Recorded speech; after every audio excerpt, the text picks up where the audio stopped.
Where did you get the Pakistan Valley originally? Was it a breeder that you found? World of Seeds. So, and that could potentially be a replica too. You know what I'm saying? And the fact it was like you're just saying, they had to breed this to keep this. So what did they do? What did they cross this with to get it? Or was it a self S1? How do we get land races now?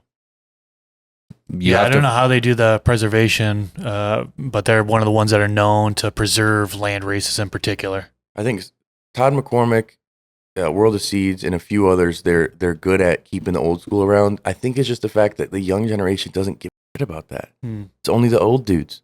We're all like, yeah, man, bring back old OG. It's almost like an evolution, though. It's almost, nobody's really doing, I'm just thinking of paintings from back in the day. It's like no one's doing that old Dave brush water style. Yeah, he showed it, Dave. When it comes to music, nobody's using a spoons anymore. Nobody's using, I'm just trying to think of really old, sure, yeah. You move on and you build from that. You might have an artist that wants to go back to that accordion sound or whatever, but it's a passion. I think we're pretty passionate enough where it's like, yeah, we'll probably seek out those. Where it's like you got maybe some younger cats that are like, nah, I'm more passionate about this runts. This runts is what I remember when I was in high school. I met my first girlfriend and we watched a movie and it was runts or something, right? And that's the thing, is the nostalgia smoke. For me, I always want a sour diesel because I remember my first experience clearly was a cushy diesel-y funk. So now headbanger is what I pair good memories of herb to. A lot of people will have that particular flavor and they don't realize that it's like, dude, you could find this if you see another genetic that's crossed with the original parent. You can still find something that may have these traits. The GMO is a prime example. You breed GMO with anything, it's pretty much a watered down GMO. But you taste a little GMO in there. You know what I'm saying? Some genetics, a haze, once you cross and you make that haze, you're tasting a combo of the Thai, of South Indian, of all these different flavors that make one new color. Again, Todd McCormick reference, where now we got an aqua versus a blue. Now we have a sky blue, which is a slight another variation, but that's very specific to somebody's favorite color. And without these original pieces, we can't create these other colors. But now we're losing these other colors, so now we got to take 20 mixed colors to just get the original one. That's the issue, I think, is there's nobody who can profitably preserve these. You know what I'm saying? Like, you already have to have money to kind of, like, how are you going to have a bank of undesirable genetics that people aren't after? You know what's hurting us too is, I just thought of this now, is like, not only are we losing we're losing the OGs. We're losing the breeders that started all this, man. They're dying Sam off, literally, dude. Dave Wilson, if I'm not mistaken, passed away just a little while ago. Rest in peace. And this is a guy that introduced haze, right? This is a guy that's maintained quality genetics. Well, and like TGA, original genetics, the TGA. Wiener, you know what I'm saying? People who they bred stuff that had the flavors of your nostalgic smoke. Right. They may be hybrids of hybrids, but you're like, this reminds me of this old flavor that I've had. Who's gonna push Northern Lights after Todd?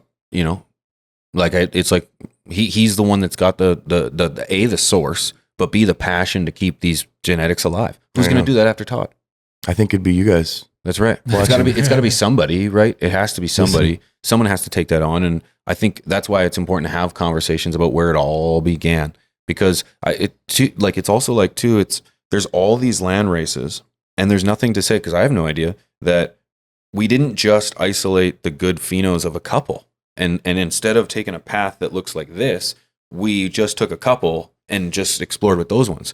Well, what about all the other ones? Did they get that same exploitation? Did they get the same experimentation? Did they get mixed in with the same ways? It's like, I bet you there are a ton of varieties that just haven't even been tapped in yet, because it's like the few passionate took whatever they could in that time in that region, ran with those, and the rest of the world caught on maybe with those and not with the rest. And they took them from that region too. So then now how they're growing it may not even have those original May not even be possible. traits. That my thing is with a land race, it should be, if I grow it anywhere, it's going to have some of these same traits. It may not thrive because of the conditions, but it doesn't have enough genetic code to give me 100 variations, like a hybrid would. Like after you've crossed that with 3 or 4 different things, it'll give you 1,000 genetic variations.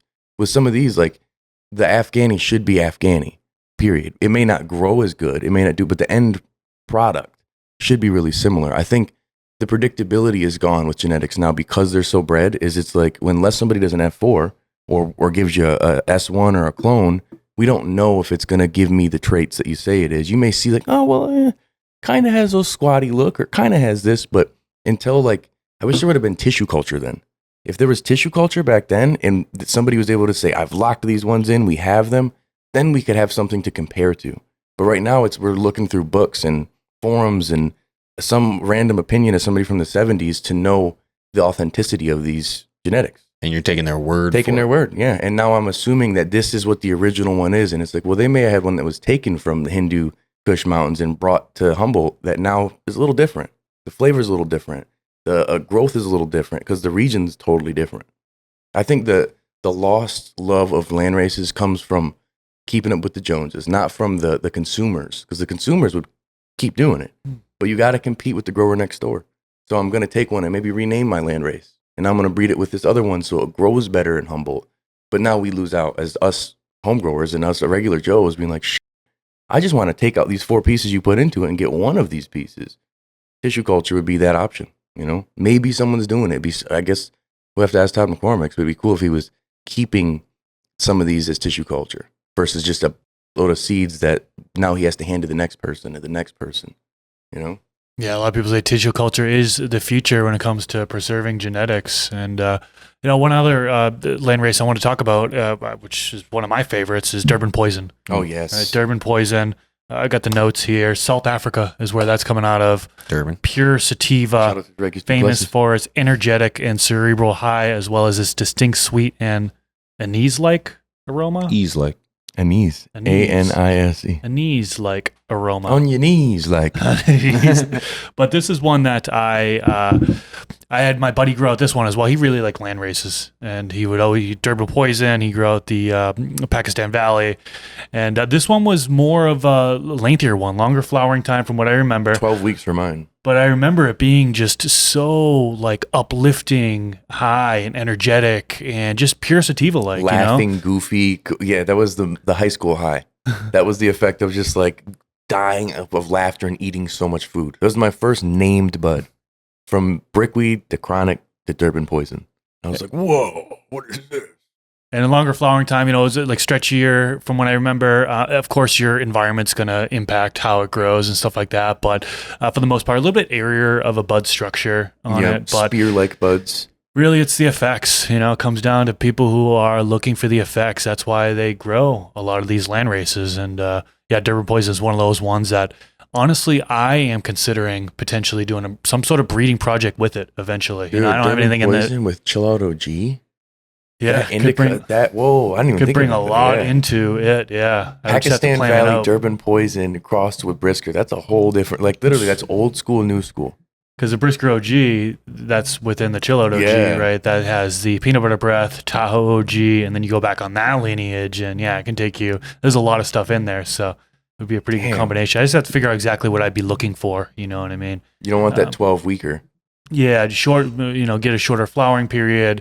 Maybe really bring out those effects from the Durban Poison, along with some of the other effects from either the Pakistan Valley or like the Brisker OG side of things. But yeah, I think starting out with land races when you're doing a breeding project, I think is a lot of people are for, and I think that's how you get to a true F1. A lot of people are like, oh, well, I've got this hybrid and I'm crossing it with this hybrid. Now I have an F1. Well, I think a lot of breeders say, no, that's a poly hybrid. That's not a true F1. You want to actually have a land race and cross with a hybrid, and then that's a true F1. So, and then you breed down from there. Yeah. That's that's like the hardcores will say that too. The new generation's the same as calling it quarter a seventh. They don't care what logic is. They don't care. They're just gonna say, this is what I say. It's like, okay. I think that's the big debate with a lot of people of accessibility versus like we need to keep the new age, the nuance of new genetics going. But we don't have access to like ordering bear paint I know I'm getting blue, it's going to be this particular blue, ordering it like this, you get it sent to your house. If we had that genetic option, I can't trust that a seed bank's going to have the exact thing that I want. So now I have to hunt this 12-weeker out of 10 regular seeds and go through and hope that I'm going to get the characteristics from what I'm looking for. Hope and pray. And that's just tough for a lot of people. And then you can't go get a cut or a slip of this unless you really know somebody. Like you got to know the OG who's kept this around through prohibition, through all the breeding, the everything. I mean, look at Subcool had a fire and burnt down half his stuff. It's gone. Like when it's gone, it's gone. Mm-hmm. So how does somebody keep this from the 60s and 70s, like all the way to now, and we know it's legit? I'd love to be able to have like Headbangers my baby. So I'm like, let me just go pick out one of the 12 Landraces from landrace.com. You know, it's like, no, it's just not an option. One day, maybe, but it'll probably be super genetically modified to the point where it's a replica. It's not really the original, but it's damn near the original, you know? I think we should honestly, maybe we'll see in the comment section, do an episode about what some of these genetics made.